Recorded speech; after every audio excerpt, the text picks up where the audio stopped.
আসসালামু আলাইকুম। আমি আজকে আবারও সকালে রান্না করতে চলে আসলাম। আপনারা কেমন আছেন? অবশ্যই কমেন্ট করে জানাবেন। আমি ইনশাল্লাহ ভালো আছি। আমি যেখানে একটা ফ্রাই প্যান বসিয়ে একটু তেল দিয়ে দিলাম। তেলটা গরম হয়ে আসলে আমি এই যে আমাদের খালের কই মাছগুলো সেটা একটু ভেজে নেব। তরকারি করব আলু আর ঝিঙ্গা দিয়ে, সেজন্য আমি একটু হালকা ভেজে নিচ্ছি। আমি এখন এই যে মাছগুলো উল্টিয়ে নেব।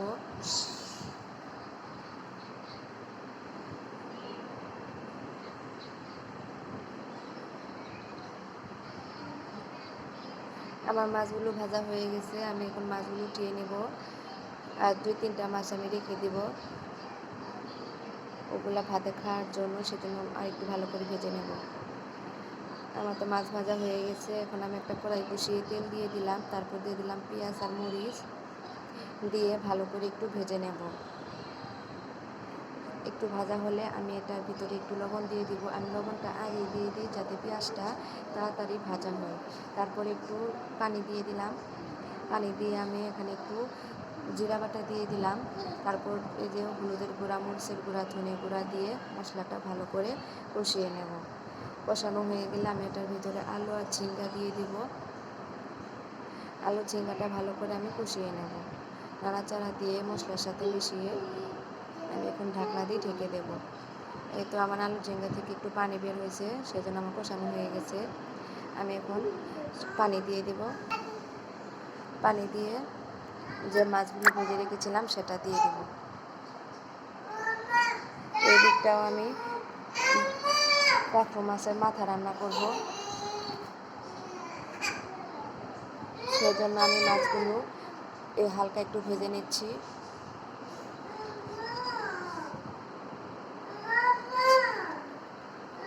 আমার মাছটা ভাজা হয়ে গেছে। এখন আমি এই যে একটা কড়াইতে তেল দিয়ে দিলাম।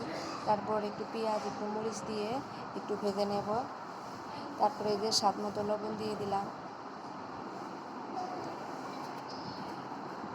আমার পেঁয়াজটা ভাজা হয়ে গেছে। আমি এখন এই একটু পেঁয়াজ, জিরা, রসুন বাটা দিয়ে দিলাম। তারপর গুঁড়া মশলাগুলো সেগুলো দিয়ে দিব। মরিচের গুঁড়া, হলুদের গুঁড়া, ধনে গুঁড়া, সেগুলো দিয়ে একটু পানি দিয়ে মশলাটা আমি ভালো করে কষিয়ে নেব। মশলাটা কষানো হয়ে গেলে আমি এটার ভিতরে আলু আর যে ভাজা মাছগুলো সেটা দিয়ে দিলাম। আমি যখন মাছ আনা হয়, মাথাগুলো আলাদাই রাখা হয়। যখন রান্না করি খালি মাথায় রান্না করা হয়। আর এই দিকটা আমার তরকারিটা বলক এসে গেছে। উপর দিয়ে আমি একটু ধনে পাতা দিয়ে দিলাম।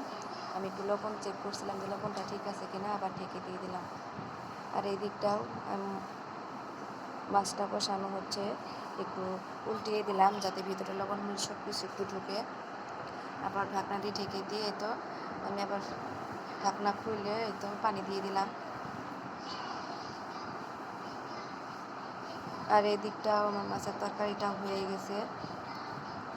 আমি 2 মিনিট জাল করে সেটা নামিয়ে ফেলবো। এই তো আমার মাছ রান্না হয়ে গেছে। এই দিকটা আমার 2-3টা ঢেঁড়স ছিল, সেটা আমি দিয়ে দিলাম এই তরকারিতে। আর উপর দিয়ে একটু ধনে পাতা দিয়ে দিলাম।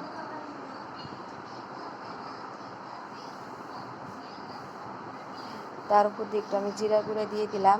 আপনারা যে কোনো বড় মাছের মধ্যে জিরা হওয়ার আগ দিয়ে জিরার গুঁড়া দিয়ে দিবেন, দেখবেন যে খাইতে অনেক মজা লাগে, আলাদা একটা সেন্টও পাওয়া যায়। আর এই তো আমি এদিকে একটা ফ্রাই প্যানে একটু পেঁয়াজ আর মরিচ দিয়ে দিলাম, আর একটু তেল দিয়ে দিলাম। আমার মনে হলো যে তেল একটু কম হবে। স্বাদ মতো লবণ দিয়ে আমি এখানে ঢেঁড়স ভাজি করবো। ঢেঁড়সটা দিয়ে দিলাম। তারপরে আমি একটু হলুদের গুঁড়া দিয়ে দিলাম। হলুদের গুঁড়া দিয়ে আমি এখন ভালো করে মিশিয়ে নেব।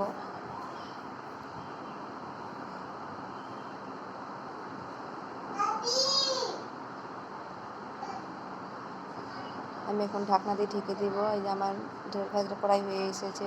আমি এখন আরেকটু ভাজা করে নামিয়ে ফেলবো।